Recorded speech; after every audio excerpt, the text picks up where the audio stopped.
Ya, selanjutnya, meski sebagian besar sekolah sudah menerapkan ujian nasional berbasis komputer, namun hal tersebut belum dirasakan oleh sejumlah siswa di SLB bagian A Denpasar. Pihak sekolah menyatakan pada dasarnya siswa tunanetra sudah mampu mengikuti ujian berbasis komputer. Seperti inilah suasana ujian nasional di sekolah luar biasa bagian B Denpasar. Dengan penuh percaya diri mereka mengerjakan soal-soal yang telah dibagikan oleh petugas pengawas. Mereka pun telah mempersiapkan dirinya jauh-jauh hari sebelumnya. Sama halnya dengan sekolah umum lainnya, mata pelajaran Bahasa Indonesia menjadi materi ujian pada hari pertama.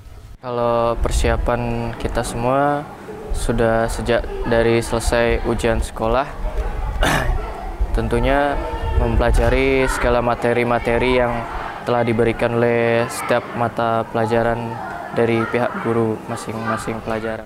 Namun yang membedakan dengan siswa pada umumnya adalah ujian bagi siswa tunanetra ini masih berbasis kertas. Mereka masih menggunakan lembar jawaban dengan tulisan Braille. Menurut Kepala Sekolah SLB bagian A Denpasar Ketut Sumartawan, pada dasarnya mereka telah memiliki kemampuan untuk mengikuti ujian berbasis komputer. Sekolah pun sudah siap jika penerapan UNBK juga berlaku bagi siswa tunanetra.